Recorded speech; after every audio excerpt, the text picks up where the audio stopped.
Bonsoir à tous, merci de nous retrouver en direct, il est 18h30. On est comme d'habitude dans le studio de Bourse-Banque pour ce webinaire qui s'intitule Assurance vie luxembourgeoise, une solution pour protéger votre épargne. Point d'interrogation. Et bien justement, c'est à cette question que nous allons répondre ce soir pour ce produit, l'assurance vie luxembourgeoise qui est accessible dans le cadre de Bourse First, l'offre de banque privée de Bourse-Banque. Alors ce soir, on va, comme d'habitude, vous savez, on va tout passer en détail, le fonctionnement, les caractéristiques de l'assurance vie luxembourgeoise, les supports accessibles. On fera même un petit comparatif avec l'assurance vie française et bien sûr, on répondra à toutes les questions que vous pouvez avoir et celles que vous avez déjà posées sur le sujet au moment de l'inscription. D'ailleurs, j'en vois déjà qui sont tombés sur ma tablette et tout ça, on va le faire avec mes deux invités experts ce soir réunis sur le plateau. Jean Elia, CEO de Sogelife. Bonsoir Jean. Bonsoir Laurent. Et à ses côtés, Jean-François Bay, directeur banque privée chez Bourse-Banque. Bonsoir Jean-François. Bonsoir Laurent. Bon, et avant même de se lancer, tiens justement, puisque Sogelife est partenaire de Bourse-Banque dans cette offre d'assurance vie luxembourgeoise, un petit mot de présentation, Jean. Oui, Sogelife est une filiale déjà du groupe Société Générale, notamment de Société Générale Assurance. Elle est au Luxembourg depuis 30 ans. D'accord. Et on sert 10 marchés en Europe, 10 marchés géographiques à partir de Luxembourg. Et on est spécialisé dans la clientèle, ce qu'on appelle high net worth ou ultra high net worth, clientèle fortunée. Très haut revenu, si je le traduis. Très haut revenu, ouais, voilà, justement, très haut revenu. Pour te donner un ordre de grandeur, on a une moyenne de primes par client de plus de 2 millions d'euros. D'accord. Voilà. Bon. Un vrai savoir-faire en tout cas. Et on est un des leaders justement sur le marché luxembourgeois. Un des leaders sur le marché luxembourgeois. Justement, Jean, tu vas pouvoir peut-être nous expliquer comment ce marché de l'assurance vie luxembourgeoise, il a évolué sur les dernières années. Un point de situation, on aime bien commencer par ça dans les webinaires. Un point de situation, oui. En fait, le marché se comporte très bien, notamment les 2 dernières années et 2024-2025, avec un chiffre record de collecte de tous les assureurs luxembourgeois sur le marché vie international de plus de 31 milliards d'euros de collecte. Et le début 2026 s'inscrit dans la même tendance parce que le marché fait plus de 18% par rapport au T1 2025. D'accord. Ça avait déjà été record. Qui a été record, voilà. Justement, donc, la tendance se confirme. Il y a beaucoup d'intérêt pour cette assurance vie luxembourgeoise grâce à des avantages et des atouts de cette assurance qu'on va pouvoir expliquer. Le contexte aussi peut-être un petit peu tendu en ce moment, il y a beaucoup d'incertitudes, ça peut jouer selon toi? Ça joue fortement, notamment sur le marché français, mais d'autres marchés aussi. Le marché en fait, d'assurance vie se comporte très bien en Italie, à Monaco, en Espagne, en Suisse. Donc sur tous ces marchés, on a une très bonne performance, très bonne collecte. Bon, peut-être une précision, Laurent, dire que sur les 31 milliards de collecte, la France contribue à plus de 50%. Ouais, quand même. C'est-à-dire qu'il y a plus de 50% des flux qui vont au Luxembourg qui proviennent de la France. Donc les investisseurs français, les épargnants français sont vraiment moteurs. Et donc cette augmentation en plus sur le début d'année 2026. Alors les autres pays, ça va être en numéro 2 l'Italie, en numéro 3 la Belgique par exemple. Préciser aussi qu'à chaque fois qu'il y a une crise en Europe, on voit un pic de collecte sur l'assurance vie. Oui. Donc c'est ce que je disais, sur le contexte finalement, Jean-François, ça peut quand même être un des éléments qui joue. Oui, j'ai noté 2011-2012, avec, on se souvient, la crise des dettes souveraines, où on a eu un pic quasiment à plus de double de collecte nette sur cette année 2011-2012. J'ai noté la loi Sapin 2, décembre 2016, où on voit là encore un pic de collecte en provenance de la France en particulier, mais on reviendra sur les raisons de la loi Sapin 2. Et l'instabilité politique 2024 et 2025 en France, avec la dissolution en France en 2024, a aussi joué en faveur de ce flux de collecte sur le Luxembourg. Bon, et les qualités, bien sûr, de l'assurance vie luxembourgeoise. Mais avant d'en parler, on va répondre directement à cette question de Marco qui est tombé en direct. Pour Jean, on va rassurer tout le monde, Jean, parce que Marco se dit, mais rassurez-moi, enfin il ne dit pas ça, mais je pense que c'est ça le sens derrière sa question. Posséder de l'assurance vie luxembourgeoise pour un Français résidant en France est-il totalement admis et légal? Ben oui, parce qu'on se dit, oulala, les comptes à l'étranger, il n'y a pas de souci.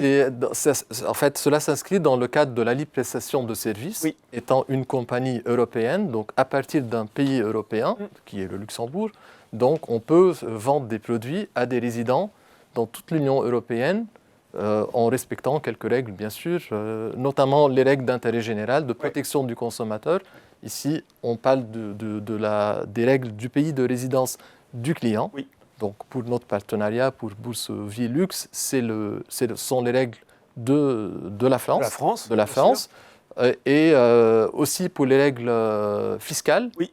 Aussi, c'est la fiscalité de la France qui s'applique. On en reviendra, mais c'est important. Et peut-être aussi préciser, justement, donc, c'est autorisé. Donc déjà, on peut se détendre là-dessus. On peut se détendre, voilà. Ce n'est pas un outil qui se vend un outil de gestion qui se vend sous le manteau. Voilà.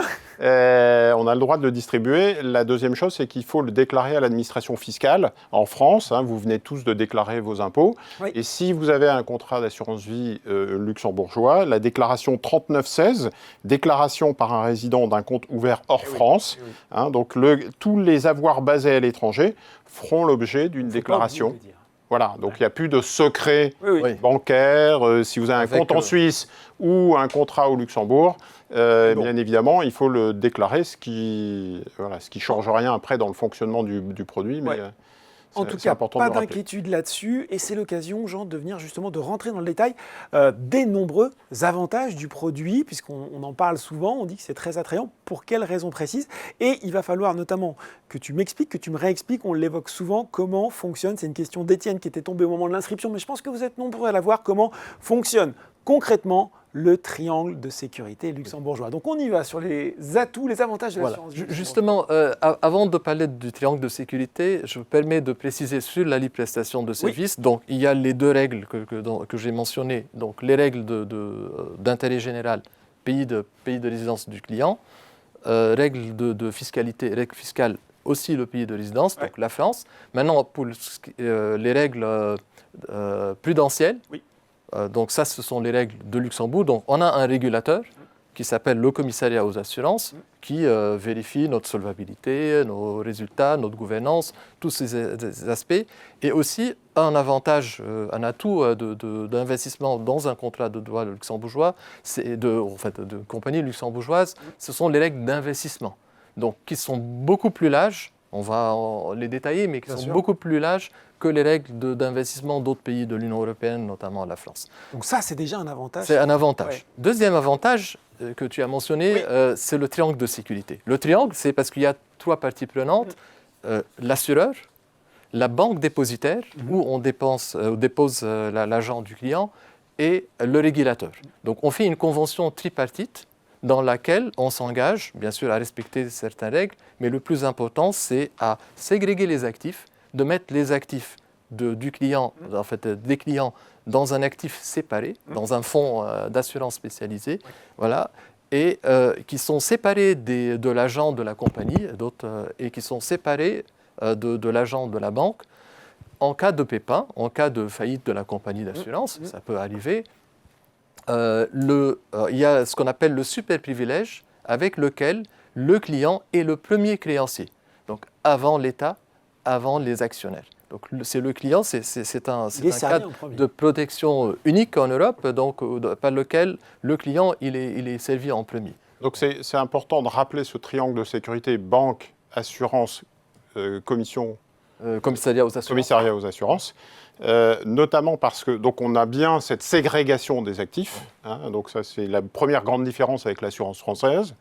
Et la deuxième chose, c'est que en fait la banque dépositaire peut être française, italienne, suisse. Peut être n'importe quel pays en Europe. Y compris française. Y compris française, voilà, parce que de temps en temps, on a cette question mais si j'investis au Luxembourg, c'est pas pour investir et mettre mes actifs dans une banque française. Voilà. Il s'avère que c'est un accord tripartite, ce triangle, avec le CAA, avec l'assureur SOG Life et avec la banque dépositaire, en l'occurrence Boursorama. Mais ça ne change pas ce triangle de sécurité, ça ne change pas cette protection. Voilà. C'est important de le rappeler. Question quand même, Jean, parce que je pense que nos clients regardent l'actualité, ils voient je pense qu'ils ont lu les articles. Bernard et Jean-Baptiste, au moment de l'inscription, disaient quel risque existe en cas de faillite de l'assureur malgré le cadre luxembourgeois, justement. Justement, c'est le triangle de sécurité. Donc l'assuré, il va récupérer en premier créancier son agent. Son agent, bien sûr, si en fonction des investissements, il ne récupère pas la partie, il récupère les plus-values une fois qu'il les a acquis. Oui. Et il récupère aussi, s'il a fait une moins-value, il ne va pas il va récupérer ce qu'on appelle la PM, la provision mathématique, de ce qu'il a dans son compte. Et il y a un cas d'actualité récent, qui s'appelle... Défrayer la chronique. Le FWU. FWU, voilà, justement. Et on a démontré avec le régulateur, il y a eu il y a 2 semaines une conférence du régulateur sur le sujet. Et justement, il nous a démontré comment le triangle de sécurité fonctionne. Donc ça a fonctionné. Donc visiblement, dans ce cas FWU, c'est plus un problème d'escroquerie, de portefeuille, de diversification, etc. De chargement très élevé. De VL qui était peut-être fausse. Enfin bref, donc c'est sur le portefeuille en tant que tel, mais c'est pas sur le triangle de sécurité. Non, le triangle de sécurité, il a bien fonctionné. Voilà. Donc après, les investissements, nous en l'occurrence chez Bourseau, on fait en sorte d'avoir l'assureur de qualité et les investissements sont sur des investissements classiques. J'allais dire même c'est la gestion libre avec, on le verra tout à l'heure, des fonds, des ETF, des actions, etc. Donc effectivement. Exactement. Donc c'est un sujet complètement différent là pour le coup. Et justement dans le triangle de sécurité, il y a un thème que vous pouvez voir dans la slide, c'est la surveillance permanente. Parce qu'on surveille en permanence la performance, les respects de la politique d'investissement du client et le profil d'investissement du client aussi, s'il est risque averse ou pas en fait.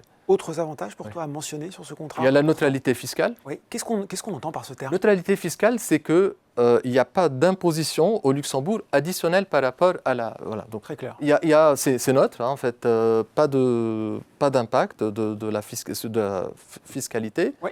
Et il y a un dernier avantage qu'on a tendance à oublier, c'est le Luxembourg en soi, en fait, le pays. Oui, on dirait presque ça va de soi, mais... Oui, mais le pays, justement, il y a une stabilité réglementaire, économique, politique. Il y a un rating AAA depuis plus de 20 ans sans aucune interruption. Oui. Donc, plus ça en France. Voilà, je ne me permets pas. Donc justement, et ce qui a rendu le Luxembourg, c'est le premier centre de distribution d'assurance vie transfrontalière en Europe et aussi le premier centre de banque privée internationale aussi en Europe. Bon, voilà un cadre idéal pour ce type de produits. Des avantages aussi pour les investisseurs fortunés, notamment français, parce que, et là, Jean-François, la réglementation, elle se durcit en France. Oui, on vient de parler de stabilité au Luxembourg et on peut peut-être évoquer la volatilité, les évolutions françaises, notamment, on voulait en profiter pour souligner, je ne sais pas si vous étiez au courant, mais le journal officiel du 5 mai 2026 vient de sortir, et le décret, c'est technique, mais 2026-341, qui renforce l'encadrement des unités de compte dans le cadre de l'assurance vie française et du PER. En gros, c'est les autres FIA, les autres fonds alternatifs, cette catégorie un peu fourre-tout qui est visée, où on mettait des fonds immobiliers, des fonds de private equity. On avait une certaine souplesse. Complexes, donc il y avait une certaine souplesse en disant des SCI, je ne sais pas si vous vous souvenez, Laurent, de l'épisode SCI, SCPI, donc c'était des SCPI de SCPI, ce genre de fonds. Donc le régulateur s'est dit, bon, c'est un peu complexe, c'est pas forcément à l'avantage des investisseurs, on veut quelque chose de plus simple et donc on va demander aux assureurs de déréférencer en fait ces unités de compte et on donne un certain délai parce qu'il faut que d'ici 2029 que ça va pas être tout de suite quand même. Ça va pas être tout de suite, mais en tout cas ça montre bien. Donc on a un peu ce télescopage, quoi. D'un côté, on voit la réglementation et le référencement en France qui est durci, notamment tout ce qui est produits complexes, private equity, fonds immobiliers, infrastructures, etc. Et de l'autre côté, du coup, ça met en exergue la souplesse du Luxembourg, où on peut, d'une manière générale, en fait, référencer dans son face ou dans son portefeuille, pour des gros patrimoines, des véhicules parfois sophistiqués et complexes. Donc on a un peu ce contraste qui est à souligner. L'autre élément qu'on souligne, et je laisserai Jean confirmer, mais tout à l'heure on parlait de est-ce qu'on a le droit d'investir au Luxembourg dans un contrat, et donc on a parfois un peu l'image d'Épinal d'exit fiscal en disant bon bah du coup si c'est au Luxembourg ou un compte bancaire en Suisse, au moins ça ne sera pas déclaré en France. Je pense que c'était la question de Marco du tout début. Voilà, donc on a évacué le problème. Après on se dit bah oui, mais c'est quoi l'intérêt du coup d'aller au Luxembourg en dehors des avantages et de la sécurité qu'on vient d'évoquer? Typiquement, quand vous avez une une envie, enfin une expérience internationale dans votre vie, si vous êtes expatrié et que vous allez demain travailler en Angleterre, vous dites, tiens, bon, pour l'instant, je ne serai plus résident français, je vais peut-être aller en Angleterre travailler, donc j'ai peut-être un peu envie de loger une partie de mon patrimoine au Luxembourg, parce qu'aujourd'hui, c'est l'Angleterre, demain, ce sera peut-être Amsterdam, et après-demain, ce sera peut-être l'Italie. Donc, pour loger et gérer mon patrimoine, j'ai peut-être intérêt d'avoir un hub administratif luxembourgeois. Ouais. Donc, c'est intéressant. Si vous avez des enfants ou des petits-enfants qui sont aussi, j'ai un enfant ou un petit-enfant qui travaille à Montréal, au Canada, ou qui travaille en Angleterre, j'ai peut-être envie d'avoir ce hub administratif patrimonial au Luxembourg. Comme ça, si je dois faire des donations ou si à un moment donné je décède malheureusement, ce patrimoine sera logé au Luxembourg et ça sera plus neutre pour mes petits-enfants. De la même manière, si j'envisage une retraite le plus tard possible et que j'ai envie de retourner en Italie ou au Portugal, je me dis, tiens, je vais loger une partie de mon patrimoine au Luxembourg, comme ça je pourrais choisir demain, pourquoi pas l'Italie, pourquoi pas le Portugal ou pourquoi pas un autre pays, et au moins ça me permet d'anticiper et d'avoir ce hub international. Donc on voit l'intérêt de cette place internationale qu'est le Luxembourg pour gérer son patrimoine, ce qui n'a rien à voir avec l'exit fiscal, et on tord le cou tout de suite à cette supposition. Parce que, Jean, ce qui est important de souligner aussi, c'est que, voilà, d'un côté, il y a le durcissement en France, et de l'autre, il reste quand même pas mal de souplesse au Luxembourg. Il y a une souplesse justement avec la neutralité fiscale. Aussi, il y a la souplesse sur les investissements, sur les possibilités d'investissement. On va les voir dans le cas de Bourso Vilux. Elles sont vraiment énormes. Justement, même... On parle de la clientèle fortunée, mais c'est accessible. En fait, c'est la beauté. C'est le paradoxe, mais... Voilà, donc on a réussi avec Bourso à rendre cette offre accessible, avec des montants qui restent élevés, mais quand même, c'est un nouveau segment qu'on couvre et on démocratise un peu l'assurance vie luxembourgeoise. Bon, on va justement... Alors, il y a plein de questions qui sont en train de tomber. Ne vous inquiétez pas, elles sont... Alors, je peux déjà quand même répondre à certaines. Le replay... Ça crépite. Ça crépite. De B, le replay sera-t-il disponible? Oui, le replay sera disponible. Où il sera disponible notamment sur le site Boursorama, dans la lame Boursebank que vous avez sur la page d'accueil, ou sinon dans la rubrique vidéo et dans la sous-rubrique webinaire. Vous le retrouverez dans les jours qui viennent. On va faire le maximum pour le mettre à disposition le plus vite possible. Qu'est-ce que je peux vous poser sans trop révéler ce qu'on va aborder? Si, tiens, Rodolphe, délivrez-vous un IFU chaque année, comme pour les assurances vie françaises? Question pratique intéressante. Sur le contrat d'assurance vie, il y a un IFU, bien sûr. Pas de problème. Un IFU est délivré. Alors, est-ce que je vous en pose une petite autre sur... Ah voilà, question de SL. Alors, pour les travailleurs résidents français travaillant au Luxembourg, avons-nous un intérêt particulier pour cette assurance vie, déductibilité sur les déclarations fiscales luxembourgeoises? Par exemple, si j'ai bien écouté ce que tu disais, Jean, si je suis résident français, même si je travaille au Luxembourg, ça devrait être plutôt les règles françaises qui s'appliquent, non? C'est ça? Oui, normalement, voilà. Oui. Ouais. Mais il y a des... dans la déclaration fiscale, il faut se faire accompagner parce que c'est souvent, si on a des revenus de la France et de Luxembourg, cela devient plus compliqué. Ouais. Et, voilà. Mais il faut, comme le disait Jean-François, cela s'inscrit dans la déclaration. Il faut faire la déclaration de son contrat d'assurance vie, les avantages de la résidence, les avantages de l'assurance vie, les règles d'intérêt général de protection du consommateur restent les mêmes pour les... Là, ce n'est pas la spécificité de Bourso Vilux, et effectivement, Jean a raison, il faut se faire accompagner par un fiscaliste. Si on a vraiment des questions très précises en fonction des revenus au Luxembourg, des revenus en France, ça peut être vite compliqué. Donc, il y a le fiscaliste ou l'avocat ou l'expert vous donner les bons en ingénierie patrimoniale, à votre situation. Oui, parce qu'il n'y a pas de règle générale. C'est le moment de rappeler que cette assurance vie luxembourgeoise, c'est un produit qu'on peut avoir dans le cadre de l'offre BoursoFirst. Petit rappel de ce qu'est BoursoFirst. Alors, Laurent, BoursoFirst, c'est la banque privée par Boursobank. Donc, c'est une offre qui permet d'avoir accès à des produits exclusifs pour ses clients patrimoniaux exigeants, des services exclusifs, du contenu exclusif.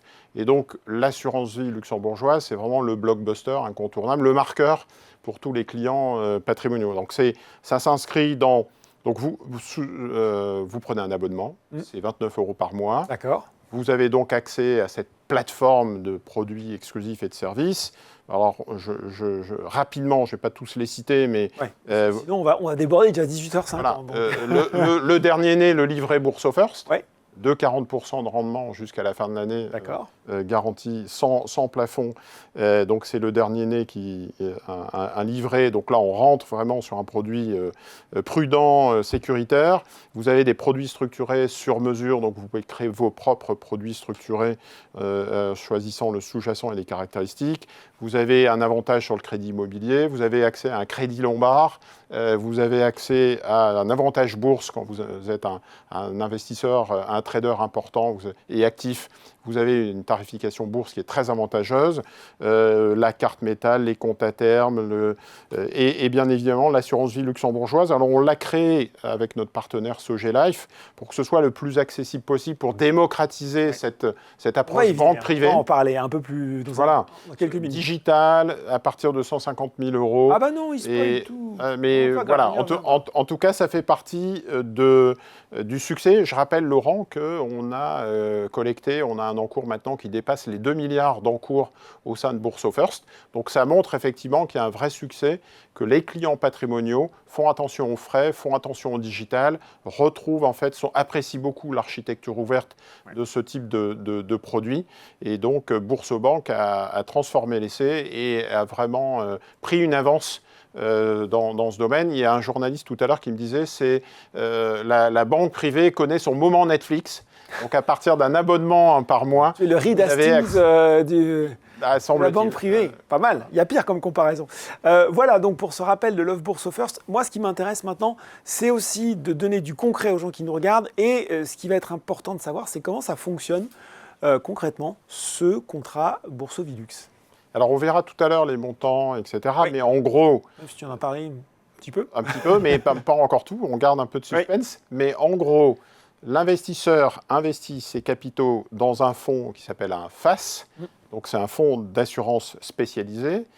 J'en profite pour vous renvoyer au webinaire de mai 2025. Donc on mettra avec la vidéo. Ouais. Avec la vidéo, parce que là, on a expliqué le b.a.-ba, le début du lancement du produit. Donc n'hésitez pas à regarder ce webinaire. Et le webinaire Bourso First, parce que j'en parlais tout à l'heure, mais vous avez aussi la possibilité de regarder l'offre tout ça complète. Avec la vidéo, oui. L'investisseur rentre dans le FAS. Le FAS, c'est quoi? En fait, on a une sorte de compte espèce, compte titre. Ça ne s'appelle pas comme ça, mais donc compte espèce, compte investissement. Vous investissez en ligne, donc le parcours de souscription est 100% en ligne. Vous alimentez le compte espèce et ce compte espèce va être utilisé pour rentrer dans le compte titre, le compte investissement, des titres, des ETF, des OPCVM, etc. Et vous gérez votre portefeuille. Il y a un compte espèce aussi pour prélever les frais de gestion, puisque c'est un compte cash en fait, qui n'est pas rémunéré et qui est utilisé pour justement prélever les frais de gestion qui sont vraiment minimes et très très bas, mais qui sont quand même présents parfois et donc il faut les prélever. Donc voilà un peu le fonctionnement. Oui. Vous investissez, vous mettez vos capitaux dans le FAS, dans le fonds, et ensuite dans le compte espèce qui part dans le fonds investissement, dans le compte investissement. Et pareil, quand vous désinvestissez, vous revendez vos titres, ça vient alimenter le compte espèce. Ensuite, si vous voulez faire des rachats... Un peu comme un PEA, quand je t'écoute finalement. Oui, c'est un peu comme un PEA. Ouais. Et c'est une bonne remarque, Laurent, puisque j'insisterai tout à l'heure sur la gestion du portefeuille dans le cadre de Bourso Vilux. C'est vraiment une innovation sur laquelle je voudrais prendre 2 minutes. Bon, on prendra 2 minutes, mais on va aborder effectivement, Jean, tu l'as dit, le paradoxe, c'est que ça se destine à une clientèle fortunée, mais qu'on l'a rendu accessible. 100 ans, bien sûr. Est-ce que tu peux nous faire une petite explication dans le texte des différents montants importants à connaître pour ce contrat? Le seuil d'accès, d'ailleurs, comme l'a mentionné Jean-François, c'est 150 000 €. C'est ça. Donc un versement initial de 150 000 €. Après, on peut faire autant de versements libres qu'on veut, justement. Mais si on veut faire, il faut 20 000 €, donc 20 000 € de minimum de versement complémentaire. Maintenant, si on veut racheter partiellement, racheter une partie de son contrat, aussi, il faut faire un rachat partiel de minimum 50 000, mais à condition de laisser un encours minimum de 150 000. Justement parce qu'il y a un seuil réglementaire à respecter, qui est de 125 000, mais on a pris un peu de marge. Seuil réglementaire de 125 000, justement, important à préciser. Voilà, ça, Et ensuite, maintenant, au sein de chaque support, parce qu'il y a 4000 supports possibles. Donc il y a un minimum d'investissement. Donc si on a 150 000, on ne peut pas les diviser par 4000 pour investir dans tout, justement parce qu'il faut respecter ce minimum de 5 000 € par support.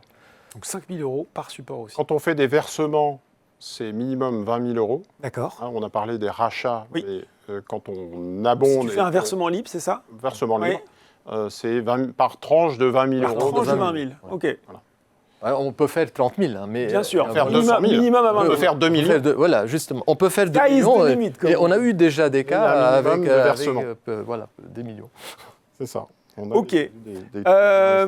On va revenir sur les frais un peu plus tard, mais on s'est dit que c'était intéressant, peut-être, parce qu'on voit qu'on a quand même quelques questions sur l'assurance vie française, de faire un petit, allez, on va pas dire un match, mais un petit comparatif, finalement, assurance vie luxembourgeoise, assurance vie française.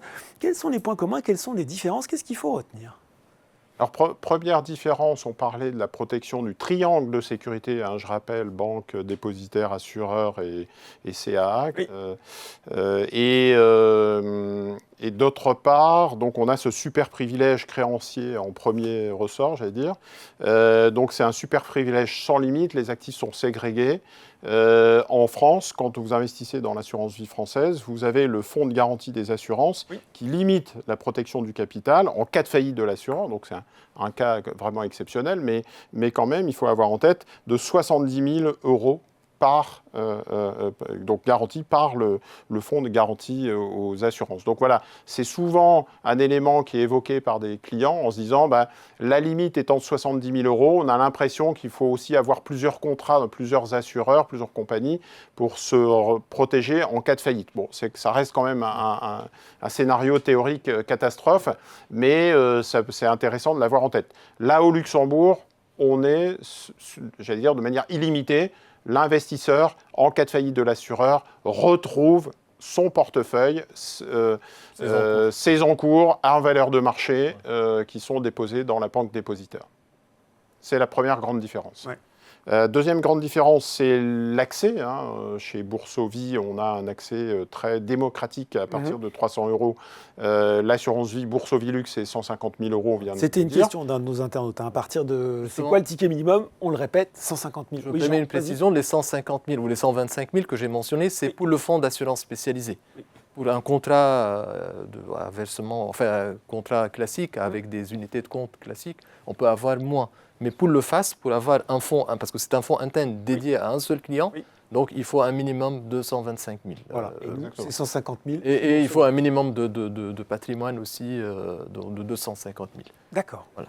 L'autre grande différence, je passe sur le régime fiscal, c'est loi Sapin 2, c'est une question qui revient souvent.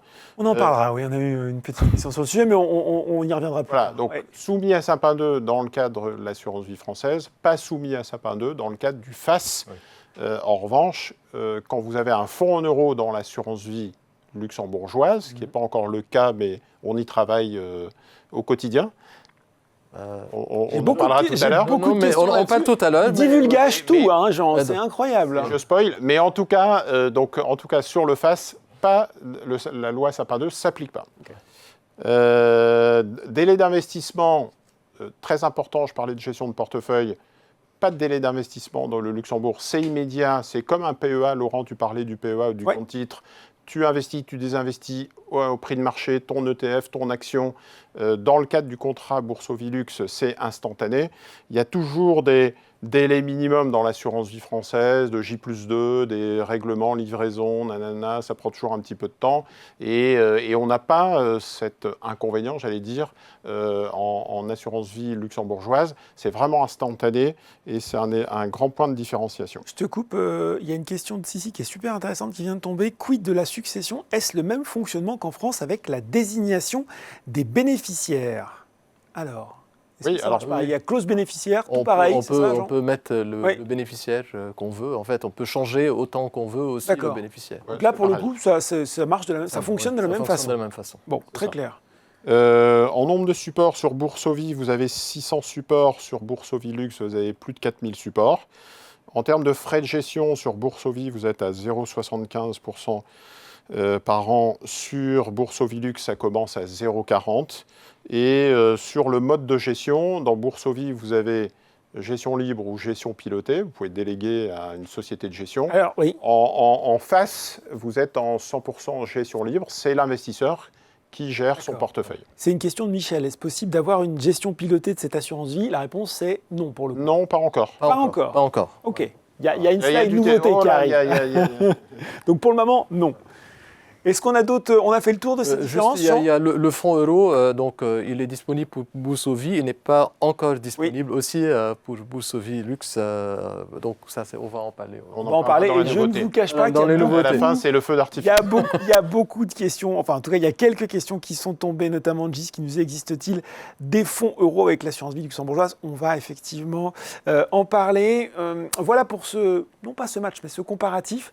Et il y avait bien sûr une question sur les frais. Ben oui, sur les frais de ce contrat, parce qu'on sait que la performance, elle est moins belle quand elle est grevée par de trop gros frais. Alors, on a fait comme d'habitude chez Boursorama, on a essayé de calibrer ça au plus juste et au plus bas, j'ai envie de dire. C'est ça, c'est un contrat Boursobank qui ne peut pas se renier, puisqu'on est à 0 € de droits d'entrée et de frais de versement, 0% de frais d'investissement, notamment sur les OPCVM partenaires de Bourso Market, 0% de frais de rachat, je pense qu'on a une 0% de frais de tenue de compte.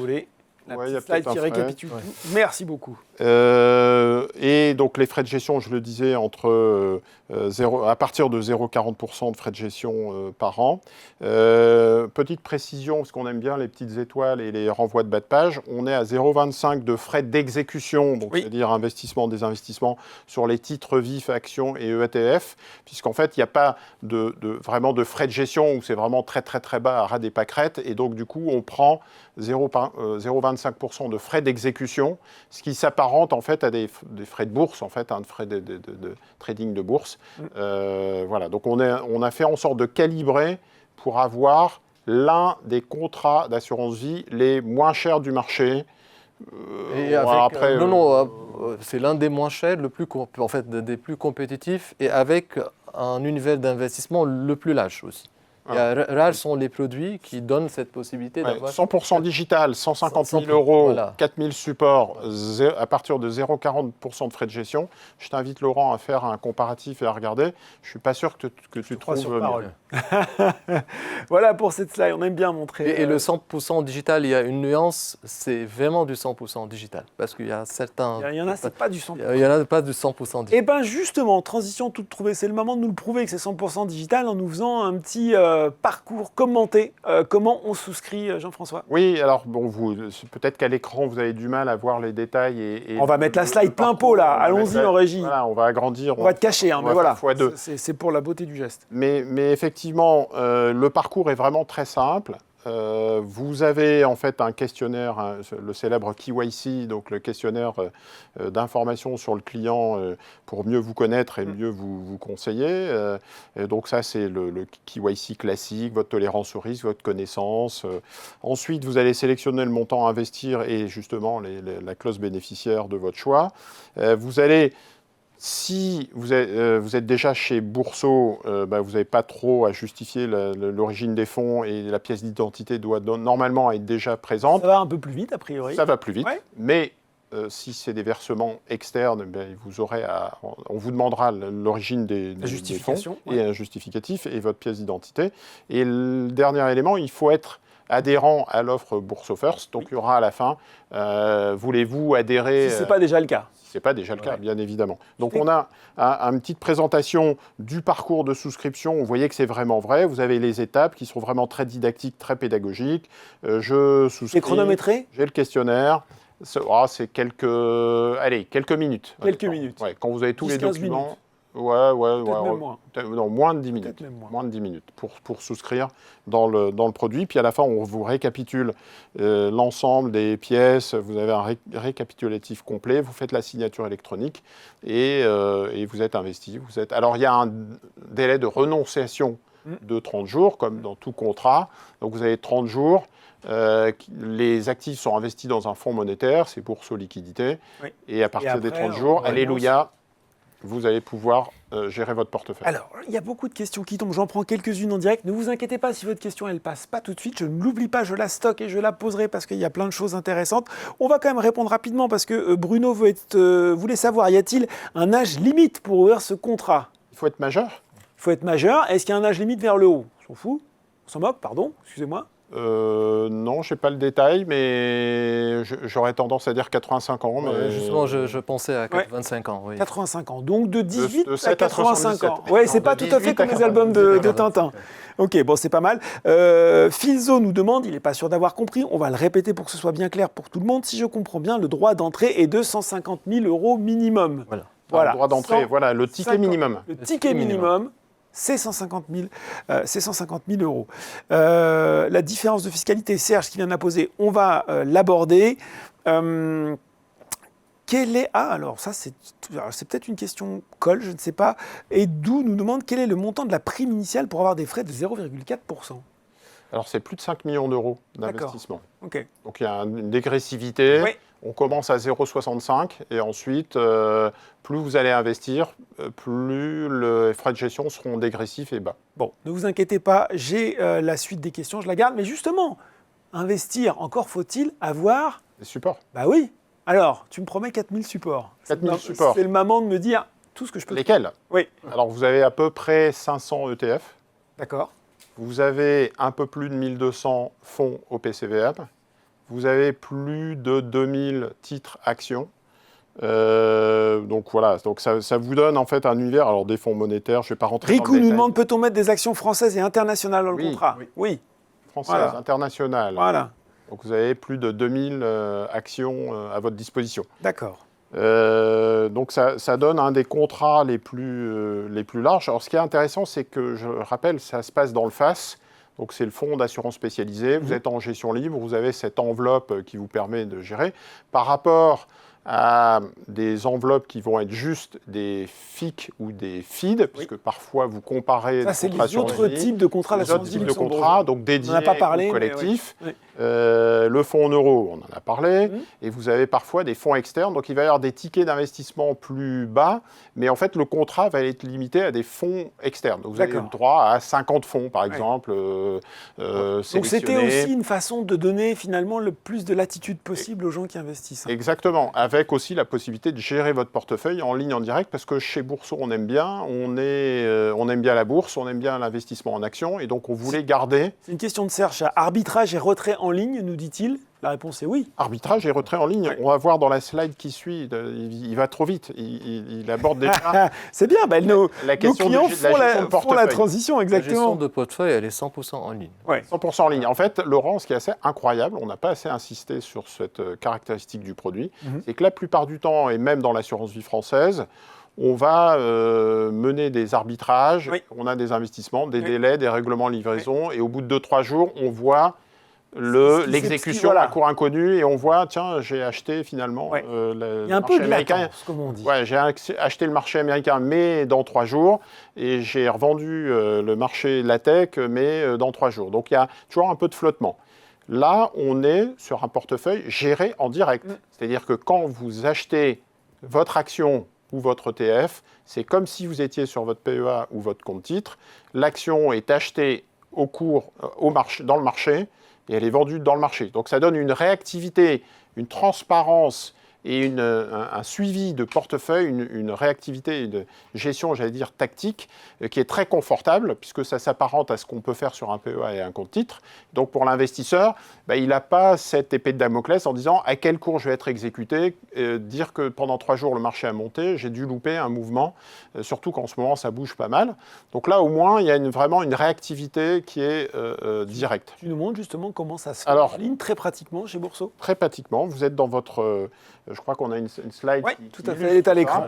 Vous avez donc la slide où vous voyez vous avez accès à votre contrat, vous êtes dans votre contrat et vous avez investir, désinvestir, acheter, vendre comme dans n'importe quel compte, titre ou PEA PME chez Boursorama. Et donc vous allez pouvoir exécuter l'ordre en direct. Vous allez au marché ou en ordre limité. Bien sûr. Et avec une durée, s'il y a une limite, vous mettez jusqu'à telle date, la quantité ou le montant. et l'ordre est exécuté. Vous êtes dans le carnet d'ordre et c'est parti. Donc ça, c'est sur l'espace client, mais ce n'est pas le seul point d'accès pour gérer son contrat.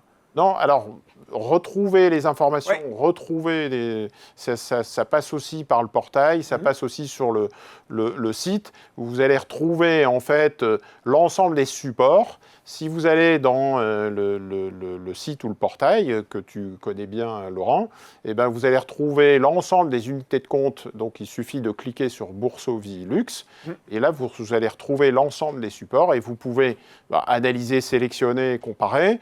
Et aussi acheter et vendre et passer votre ordre sur la valeur en question. Et alors, ils sont vaches avec moi quand ils ont fait des slides. Ils ont pris une vieille capture d'écran du portail dans lequel on a encore patrimoine. Maintenant, c'est dans épargne, assurance vie luxembourgeoise. C'est encore plus facile à trouver, vous inquiétez pas. Ouais, je vais tirer les oreilles.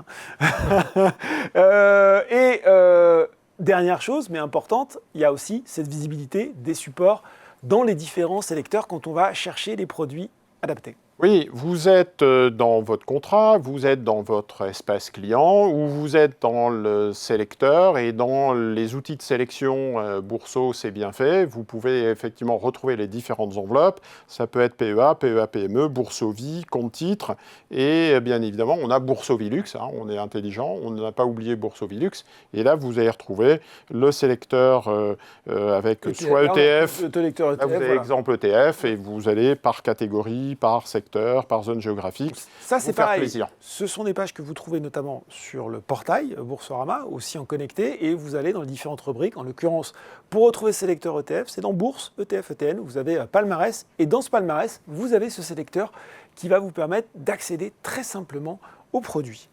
Bon, voilà, en tout cas, de nombreux points d'accès. C'est le moment de faire un petit rappel de fiscalité. Et messieurs, j'ai quand même quelques... Ah non, si quand même, cette question de Pat, parce que je pense qu'il s'est mis avec 2 points d'exclamation. Donc la question principale, le taux de rendement.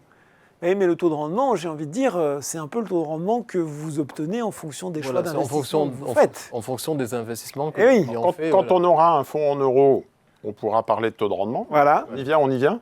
Et le taux de rendement de votre portefeuille, c'est en gestion libre, donc c'est vous qui faites votre rendement.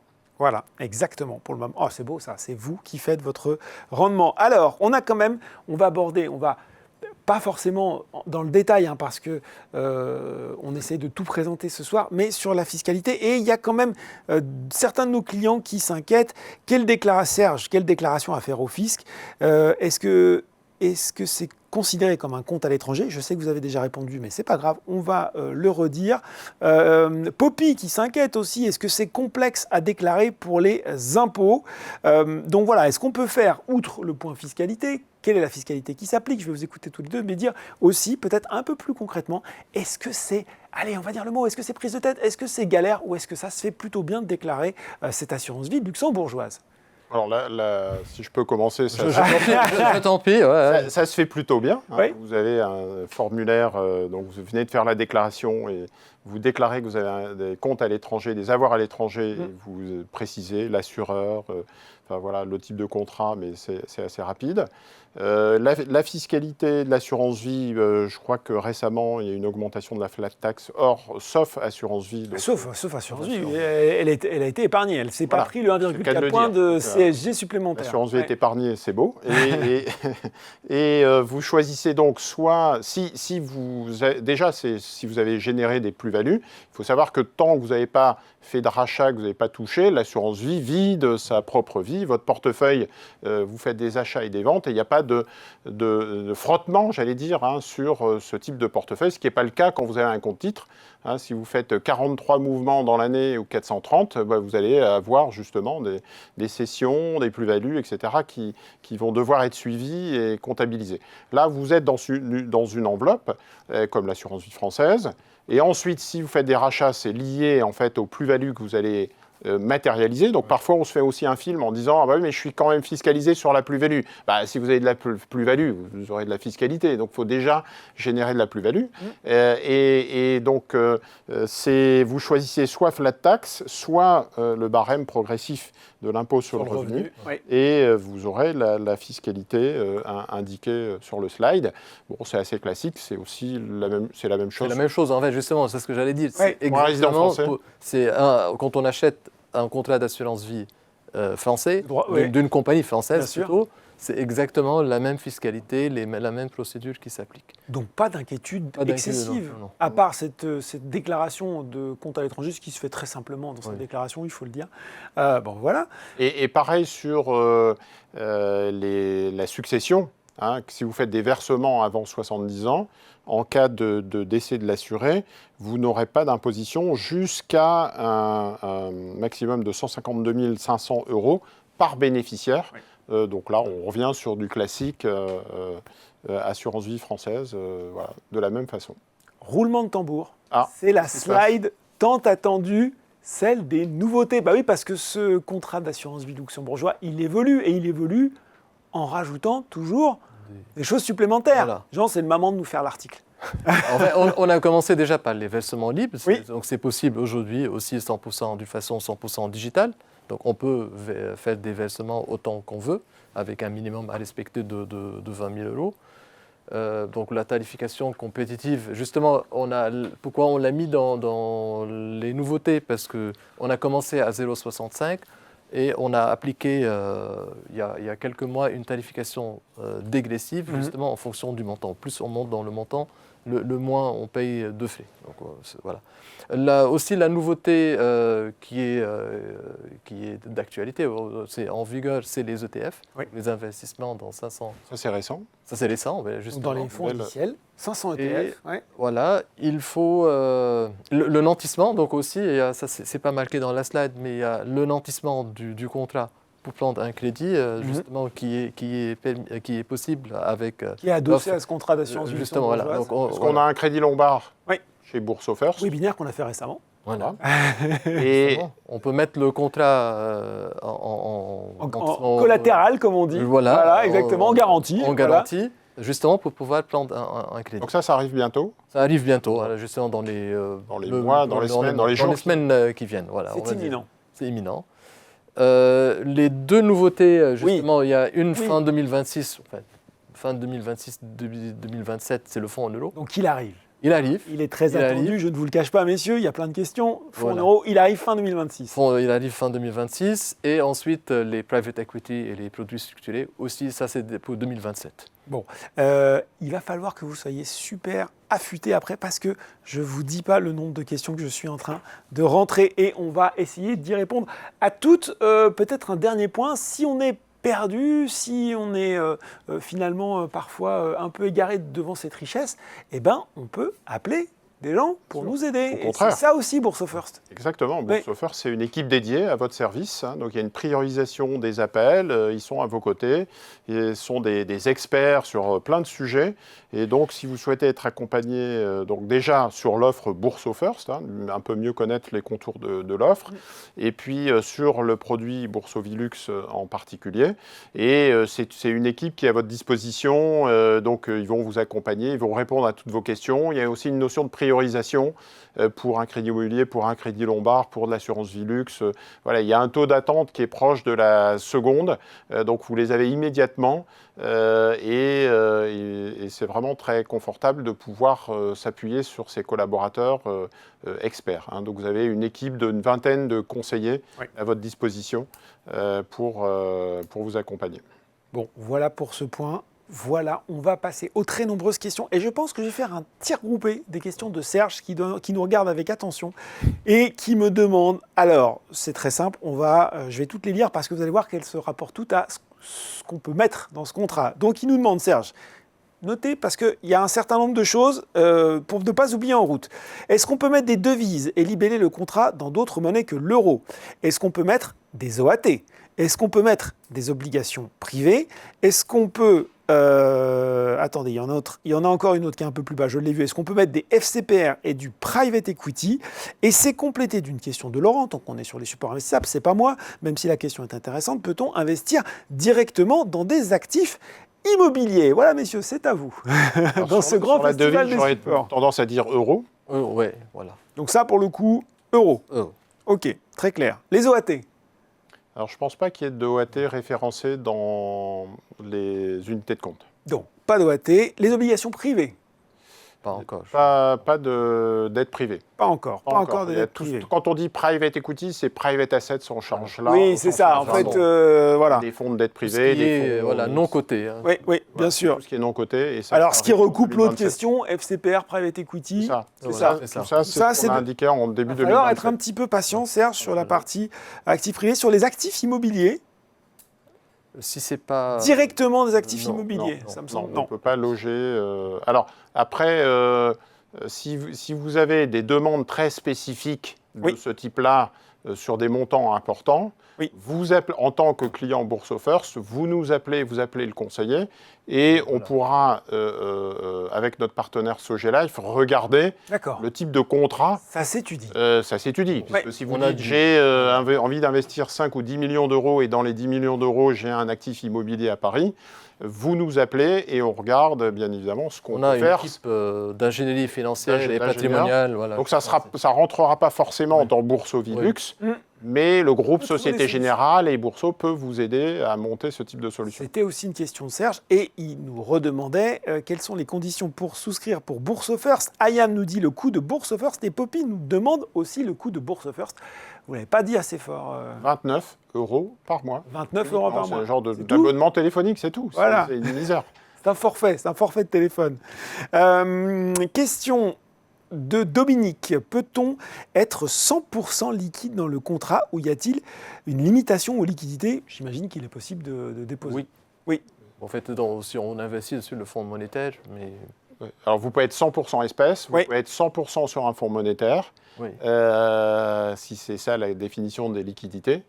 Et le fonds monétaire rapportera l'ester, le rendement du taux au jour le jour. Bien évidemment, vous n'êtes pas obligé d'investir dans des actions ou dans des titres, des actifs risqués. Vous pouvez revenir sur des actifs type fonds monétaire. Alors l'avantage du monétaire et de l'ester aujourd'hui, en plus on parle de hausse des taux de la BCE, c'est que le rendement est proche de 2%. Vous n'êtes pas très loin du rendement d'un fonds en euros, honnêtement, qui doit être autour de 3%. Donc il n'y a pas trop de manque à gagner. Le fait de revenir sur des liquidités ou sur un fonds monétaire vous rapporte quand même du 2%. Serge nous demande aussi, tant qu'on y est, on va tout faire Serge, il n'y a pas de problème. OPCI, SCI, SCPI. Pas de SCPI. Pas de SCPI. De SCI, non. Ça s'étudie ça ou pas encore complètement? Très difficile. Très difficile. Ah, intéressant ça, comme précision. Nous, on est prêt à étudier, mais l'assureur, les assureurs d'une manière générale, et ça rejoint un peu ce que je disais tout à l'heure dans le décret du mois de mai 2026, font très attention aux unités de compte qui ne sont pas très liquides. Et en particulier, la crise des SCPI et des SCI de 2021-2022 et 2023 a un peu marqué au fer rouge l'assurance vie et le PER. Donc très attentif sur ces véhicules. Jérémy, c'est un fan de Jean-François qui dit merci pour ce webinaire très pédagogique et très clair comme toujours. Bravo à Jean et à Jean-François, le visage de Bourse First, le meilleur de BoursoBank. Non, Jérémy, j'ai au moins un fan. Tu lui as donné pas possible des conditions privilégiées au service client. C'est une blague, bien sûr. Toto nous demande un contrat conjoint est-il possible? Est-ce qu'on peut faire Non. Ça c'est uniquement. Voilà. Ok, très clair. Tiens, je leur ai posé cette question. Le catalogue des 4000 supports est-il disponible en ligne? Où pouvons-nous le trouver? Parce qu'on voit effectivement... Dans le sélecteur, vous allez retrouver, donc vous cliquez sur l'onglet Bourso Vilux et vous allez avoir, il va devenir rose et vous allez du coup avoir l'ensemble des unités de compte de Bourso-Vie et avec classé par ETF, titre en direct, OPCVM, etc. Donc là, on va sur la page Bourso Vilux en fait. Exactement, vous allez sur la page. Donc vous pouvez rentrer soit sur le portail, soit sur la page produit. La page produit, banque privée, Bourso Vilux, assurance vie luxembourgeoise. Et si c'est sur le portail, vous allez dans le sélecteur et vous allez trouver l'ensemble des unités de compte. Très clair. Bourso Vilux. Une question que j'ai vu revenir à plusieurs reprises, alors je la pose parce que ça pose la question justement de la transférabilité certaines personnes. Et je pense que c'est pas trop possible, mais vous allez me répondre. Est-il possible de garder l'antériorité d'une assurance vie BoursoBank? Didier nous met entre parenthèses Generali. Donc j'ai l'impression qu'il se demande, s'il peut transférer une assurance vie en assurance vie luxembourgeoise. Non, ça c'est pas possible. Non, il faut souscrire un nouveau contrat. Voilà, c'est ça. Donc là, pour le coup... En fait, juste une précision. Donc, il s'agit d'un produit un peu packagé. Oui. justement pour 150 000 euros. Maintenant, si on a des montants plus importants, là, on peut regarder au cas par cas avec les équipes de La plupart du temps, le transfert en assurance vie, c'est au sein d'une même compagnie. C'est ça, au sein d'une même compagnie d'assurance. C'est un peu la règle qu'il faut retenir. Voilà. C'était une question aussi de Pierre-Yves. Hein. Je la pose, Pierre-Yves, parce que vous l'avez posée depuis longtemps. Et est-il possible de transférer tout ou partie d'une assurance vie existante gérée par un autre organisme que Boursorama? Il faut que ce soit le même assureur et ce n'est pas forcément simple. Voilà. Ouais, très clair. Lisa nous demandait, en cas de départ à l'étranger, quels sont les pays compatibles avec ce contrat? Je dirais, en fait, il y a tous les pays qui ont signé l'échange automatique d'informations. Ça, c'est le critère numéro 1. Si c'est dans les pays qu'on couvre, donc on couvre 10 marchés géographiques, mais aussi si un client change de résidence, encore une fois, on étudie au cas par cas. Il y a combien de pays à peu près qui ont signé cet accord? Ça se compte plus d'une centaine. Hein. Une centaine. Il y a de quoi faire. Justement, parce que c'est une question assez complémentaire de KG. Que se passe-t-il en cas de changement de résidence fiscale au cours de la vie du contrat? Donc, il faut quand même... là, on vous contacte. Oui, il faut qu'on nous contacte. Il faut nous informer parce que c'est important, justement. Parce que nous, on est obligé de déclarer le contrat. Et il faut que le client fasse la déclaration de ce contrat à son pays de nouvelle résidence. De nouvelle résidence. Il y a des accords avec plus d'une centaine de pays. Donc, on est assez confortable. Gis nous demandait, alors lui il veut faire le mouvement inverse, si je puis dire, peut-on transférer des... Ah non, pardon, en France vers des... non, en fait, oui, pardon, c'est une question similaire, peut-on transférer des avoirs en France vers des contrats luxe sans passer par la case rachat investissement? Bon, ça, on y a répondu. Une question de JC, quelle est la durée? Je l'aime bien cette question parce qu'on ne l'a pas beaucoup posée, on a été assez technique ce soir. Quelle est la durée minimum d'investissement? Ça nous ramène là sur une logique d'investissement, d'épargne, de patrimoine. En général, on ouvre un contrat assurance vie pour du long terme, donc c'est 8 ans, 10 ans minimum. Donc ça s'inscrit dans le long terme. On ne met pas en place ce type d'ingénierie, ce type de contrat pour sortir dans 6 mois. Et donc, voilà, il faut prévoir ça sur un minimum de 10 ans. Serge, notre plus gros pourvoyeur de questions ce soir. Je vous salue, Serge. Faut-il obligatoirement être et garder l'abonnement Bourse First pour souscrire et garder son assurance vie luxembourgeoise? Alors, quels que soient les produits Bourse First, donc vous êtes obligé d'adhérer pour pouvoir avoir accès à ces produits. Oui. Si vous sortez et que finalement vous souhaitez résilier votre abonnement Bourse First, vous gardez vos produits. Oui. En revanche, vous n'aurez plus accès aux avantages, bien évidemment, de l'offre. D'accord. Donc il y a un minimum d'engagement de 12 mois d'1 an. D'accord. Mais si vous voulez avoir accès au livret Bourse First à 2,40, malheureusement, vous n'y aurez plus accès si vous sortez. Donc vous garderez, imaginons un crédit immobilier sur 20 ans, vous garderez votre crédit immobilier Boursorama, vous garderez votre enveloppe assurance vie luxembourgeoise. En revanche, l'ensemble des avantages liés à ce club Bourse First, j'allais dire, vont tomber et vous serez obligé de revenir, de réadhérer pour avoir accès à déjà une équipe dédiée. Oui. Et ce qu'on disait tout à l'heure, la priorisation, vous allez revenir dans la file unique et revenir auprès des conseillers Boursorama qui sont vraiment très bien, mais pas dans l'équipe banque privée. Vous n'aurez plus accès au livret, vous n'aurez plus accès au compte à terme, vous n'aurez plus accès aux produits boostés, vous n'aurez plus accès... Enfin, voilà. Ouais, j'ai retenu 29 € le coût d'un abonnement téléphonique. Je ne voulais pas le dire, mais...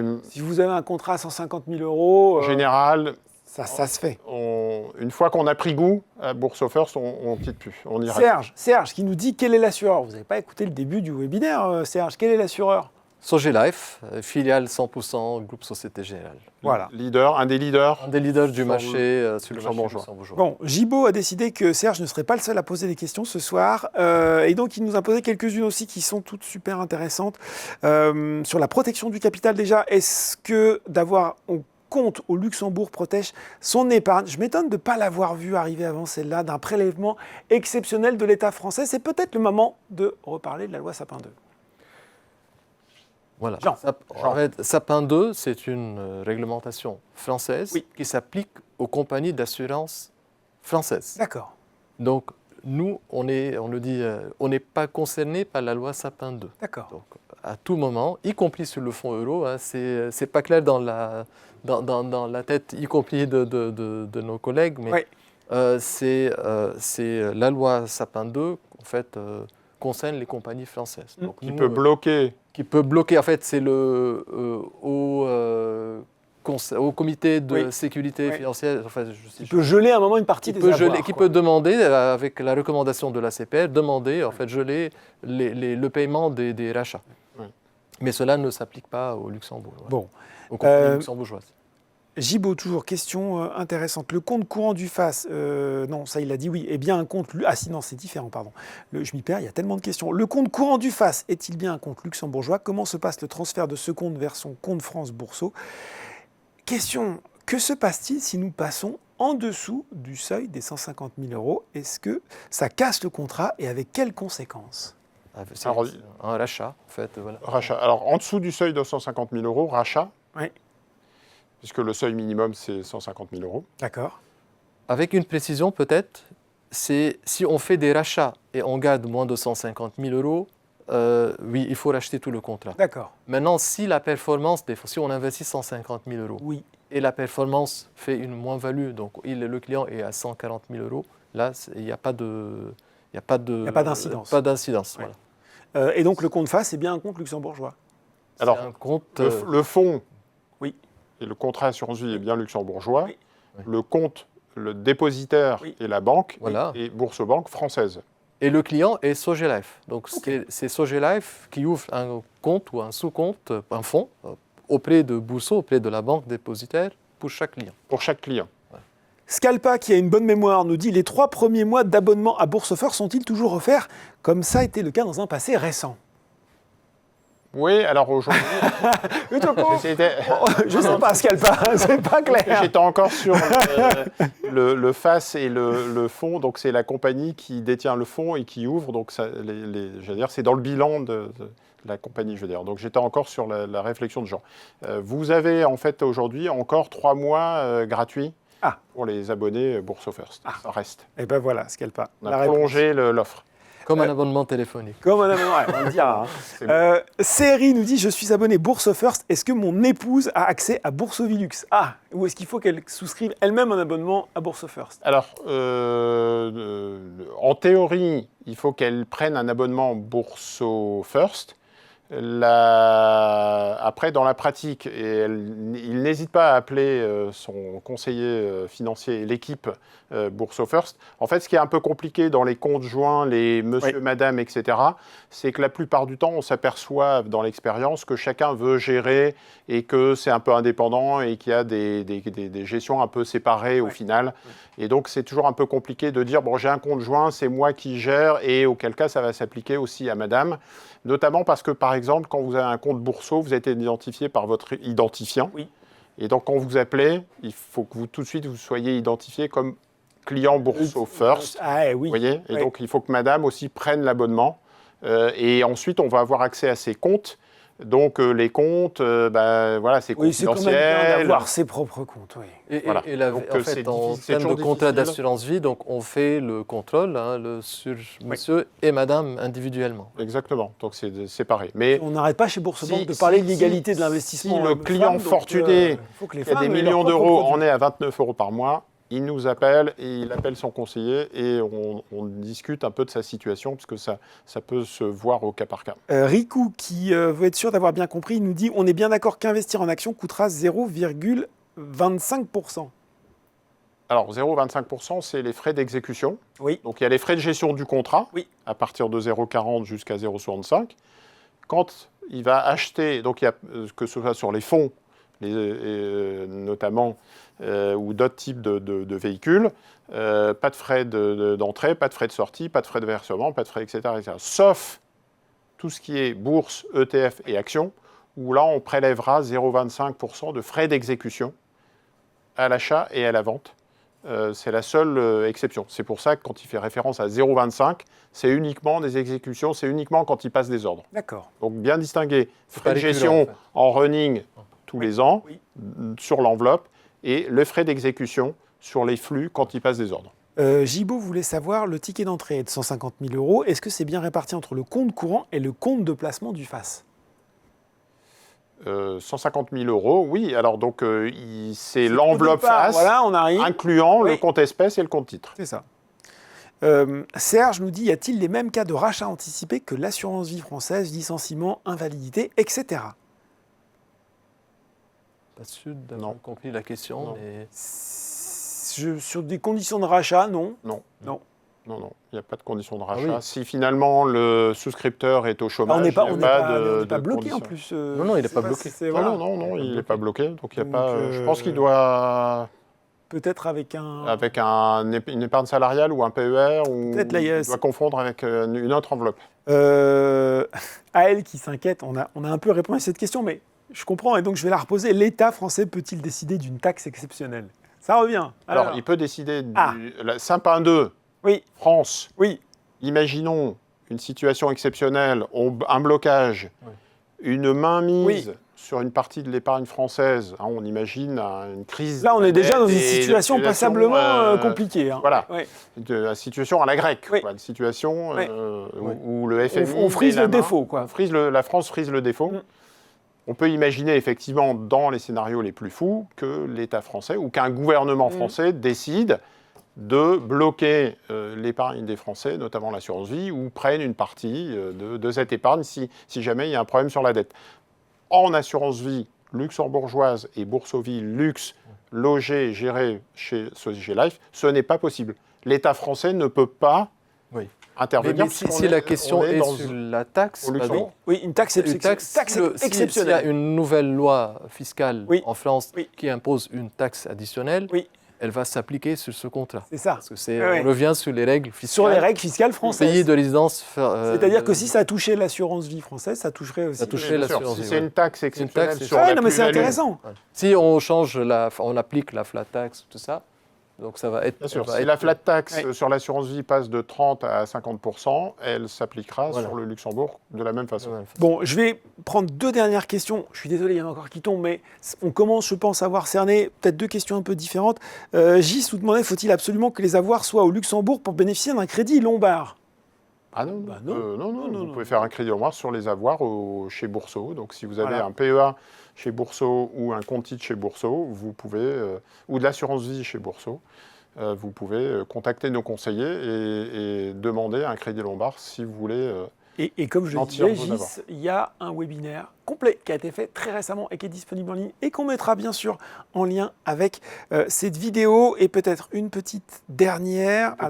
Allez, petite dernière. Pour la route. KG nous dit bonjour, est-il possible de prévoir un rachat partiel programmé? Si oui, quel montant minimum? Rachat partiel programmé, on n'a pas mis ça en place. Rachat partiel, le minimum c'est 50 000. C'est ça.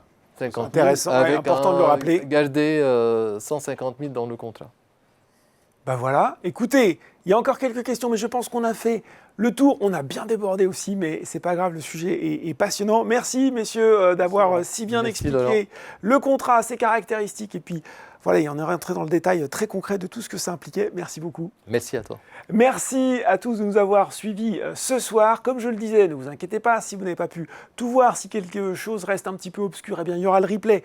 Allez, dans les jours qui viennent, on va aller très très vite pour valider tout ça. Et puis, pour ceux qui sont des habitués des webinaires Boursobank, restez encore quelques minutes avec nous, le temps de remplir un court questionnaire de satisfaction.